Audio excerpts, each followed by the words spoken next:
Hey, welcome back to episode 3, No Bullshit with Alex Willis, the go-to source for leadership development in the construction industry. In the last segment, my friends, we were talking about belonging and how important that is for diversity, equity, and inclusion, and ultimately that's the end goal, right? And in this segment, the foundation, we're gonna frame and talk about what's the foundation around it that you need to really begin to do to ultimately get what you want, which ultimately is this belonging environment. So what do you need to do? Well, there's a couple things you have to overcome.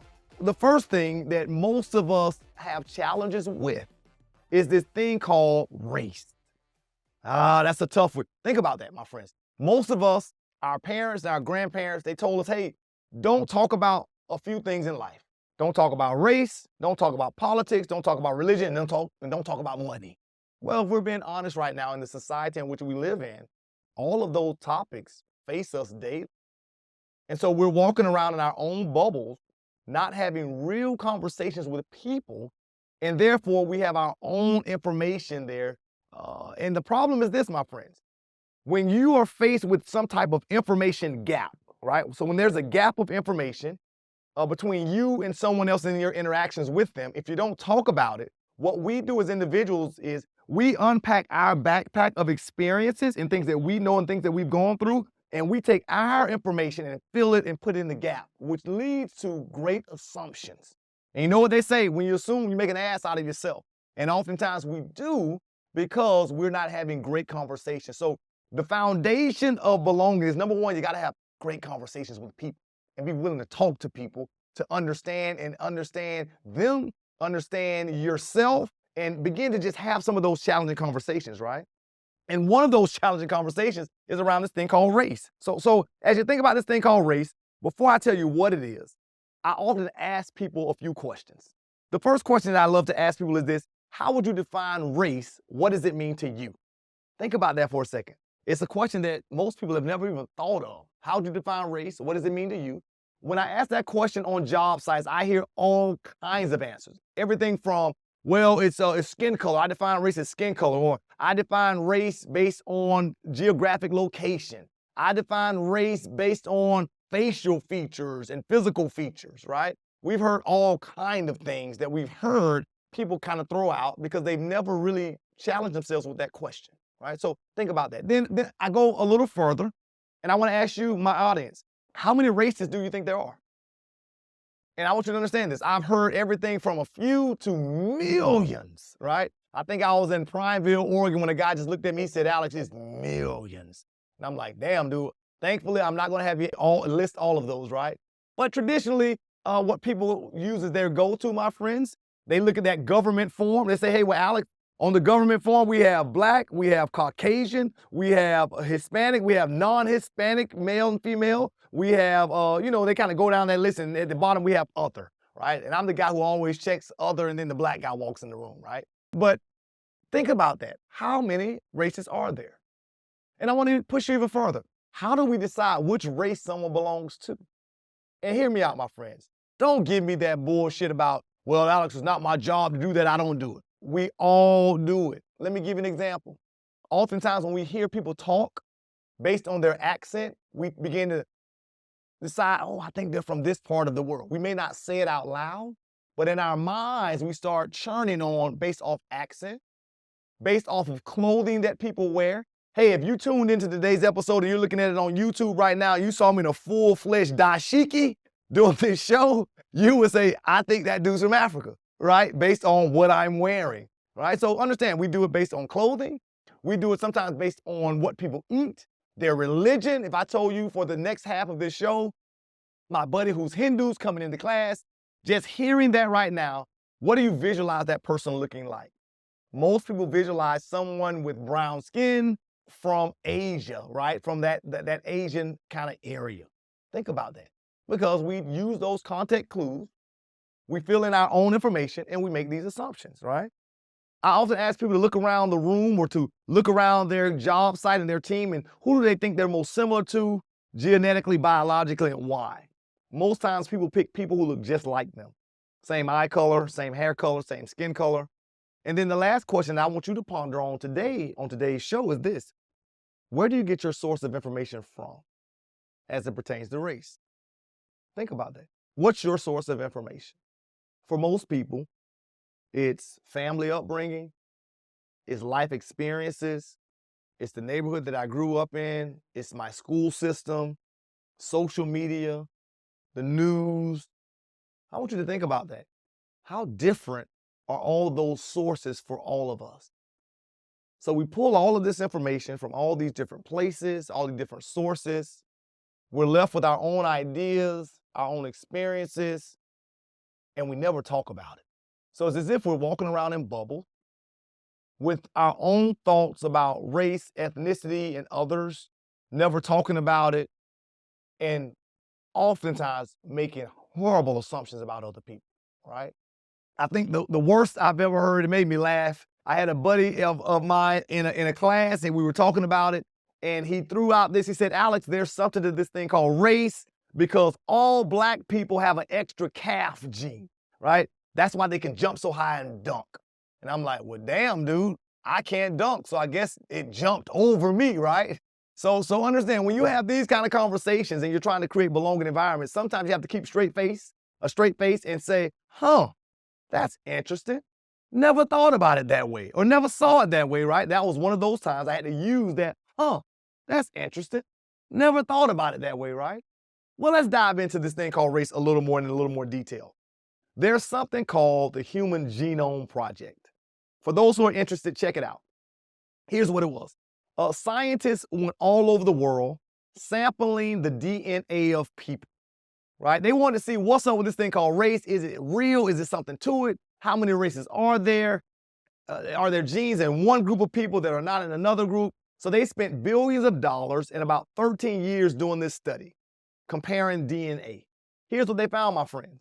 After 13 years and billions of dollars spent on the study, they found that, truth be told, there is no such thing as race. We are 99.9% alike. Think about that. All of you who are listening in, the millions of viewers who are listening in right now, 99.9% like Alex. You may not look like me. You may be a different gender. You may have different skin color. You may have blonde hair. But we are 99.9% alike. The differences that you see only make up 0.1%. Now, here's the crazy part.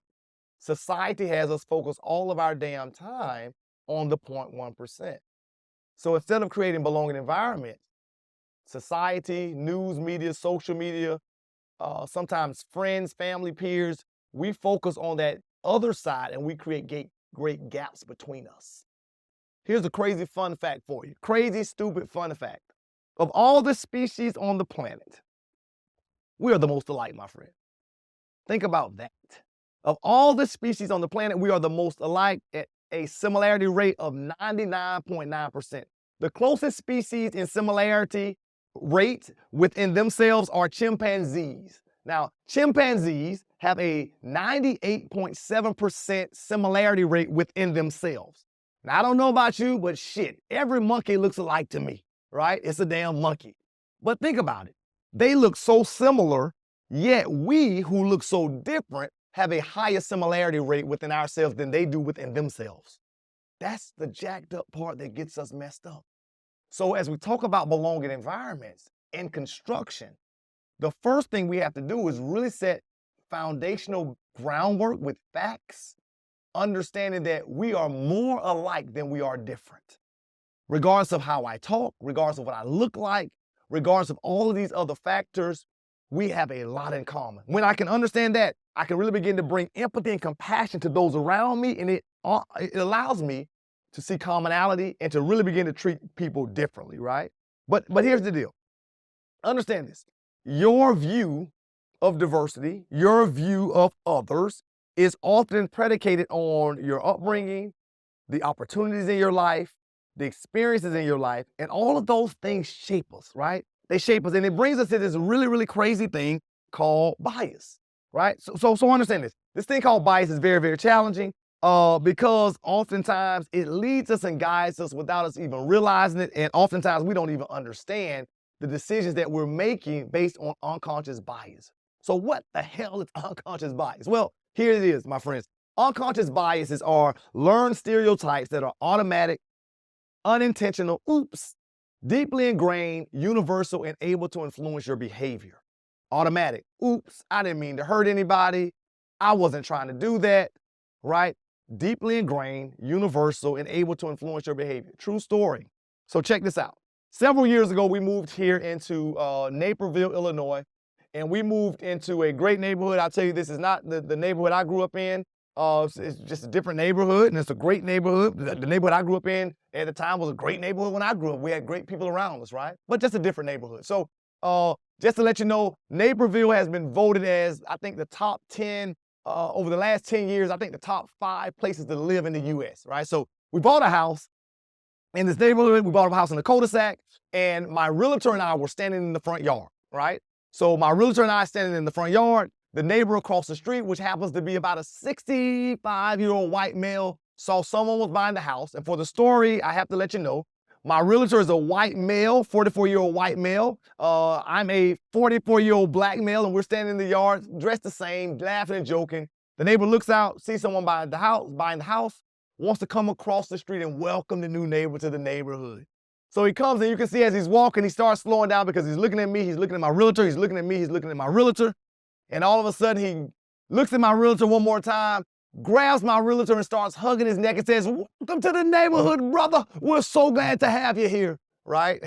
And my realtor, who is cool as shit, looks at him, he pushes the guy off, and I hope if you're watching the video, you'll see my face on this. He gives the guy just the craziest look ever, and he says, and he smiles, this smirk on his face, and says, "I'm not your neighbor. That's your neighbor right there," right? And he points over there to me, and the guy turns to me and he says, "Oh, I'm so sorry. Welcome to the neighborhood, brother. We're so glad to have you here." He grabs me and starts hugging my neck. And so I want you to think about that for a second. Pause for a second. In that moment, as my neighbor's coming across the street, trying to decide who is the homeowner. Is it Alex? Is it this other guy? Is it Alex? Is it this other guy? Understand, he wasn't trying to purposefully hurt Alex's feelings. But based off of his background, based off of previous information he's seen, he's been in this neighborhood 35 years. He hadn't seen families that look like mine. Shit, I've been here 5 years. I hadn't seen families that look like mine, right? So based off of all of that, the price of the house, where it is, he assumed that it wasn't this guy. Bias, unconscious bias. He wasn't purposely trying to hurt me, but operating on autopilot, right? And we all do it, my friend. So understand this. Even in that same conversation, as we're working and talking, bias even slipped out in the words that he said. So he's congratulating me, welcoming me, letting me know how awesome the neighborhood is and how my family's gonna love it. And he's like, "Hey, dude, listen, this neighborhood is awesome, man. Your family's gonna love it." And he pauses really quickly, and he looks at me, and he leans in, and he says, "You don't have to worry about any gunshots in this thing." And I'm like, in my head, I'm like, damn, right? Now, I'm a black guy with tattoos, and so he saw that. He was like, this kid clearly grew up in the hood, right?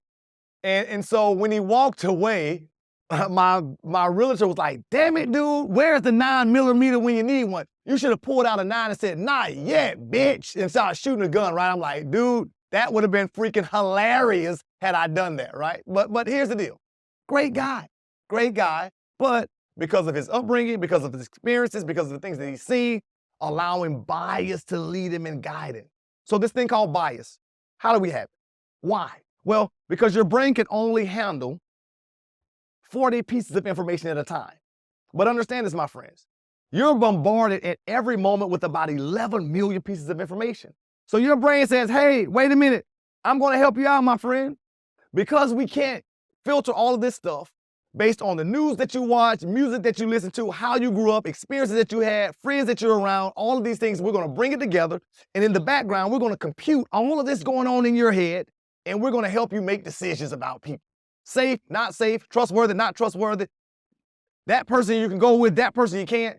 And we do that based on limited information. And here's the crazy part. Our brains tend to operate at extreme levels. So when we hear certain things about people, we tend to go into that fight or flight mode and protect ourselves when, truth be told, our lives really aren't in danger at times, right? And it comes to this concept called anchoring, right? There's a concept in behavioral economics called anchoring, my friends. And what the hell is anchoring? Well, anchoring says this. Whenever you see something very vivid on television in real life, It's an experience that anchors in your mind and you never forget that experience. And so now, anytime you come remotely close to anything like that, your mind goes back to that anchor and you begin to pull from that data information. You fill in the gap there, and that's how you make your decisions, right? I want you to think about that. So this thing called bias, how's it formed? Well, based on life observations and life experiences, we begin to understand the world a certain way based on those experiences. But we have to understand those are limited experiences, right? But we understand the world a certain way. When we begin to understand the world a certain way, we then begin to build hardcore beliefs and assumptions about the world, about people, and all of these things. And from there, my friends, we act. So if you're going to try to tackle this thing called bias, which you have to do if you're going to build belonging environments, you have to do what I like to call reverse engineer your life. What do I mean by that? Well, before you act, put up that mental stop sign and slow down and say, well, wait a minute, let me challenge my beliefs and assumptions. Say, wait a minute, why am I thinking this way? Is there another potential way to look at the situation? Based on that, try your best to begin to understand the world differently by looking at different perspectives and different point of views. And try your best to get around different people so that you can have different experiences to build that database of different perspectives so that you can pull from those instead of putting information in based off of only your life experiences, my friends, right? So by doing that, you can begin to lay a great foundation for creating belonging. But now here's the deal. What are some practical tools I need you practicing so that you can make sure teams stay together, that you're able to do a great job of holding this belonging environment together? And here's the deal. We're going to dive into a little more on this next segment called the frame out, and we're going to really frame it out and show how the hell do you do this? I mean, it's one thing to talk about diversity, equity, and inclusion, but what skills do you need? What skills must you constantly practice? How can you teach your team certain things so that they play fair in the sandbox? Don't worry, my friends. Belonging, we're going to not make it so pie in the sky and mystical and magical. We're really going to show you a few tools. I like to show four tools, and we'll talk about that in the frame out, that if you do these four things, it creates a phenomenal environment, an environment where we can be trusting and respectful for all, as well as a strong, belonging environment where people feel like their best self. And even when you have challenges, as you will, you'll know how to fix it and how to put teams back together. So I look forward to seeing you in the next segment when we talk about these four tools and frame it out. Hey, thank you so much for tuning in to No Bullshit with Alex Willis, the go-to source for leadership development in the construction industry. I want to just encourage you to subscribe via YouTube or your favorite podcasting platform. Please, please, please leave comments and questions that you may have. We would love to hear your feedback about the show. And if you're having a leadership challenge, I want to remind you, we are here for you. Please, please, please write that in so that we can begin to do some research and talk about that subject so that you can go out and be the best leader possible.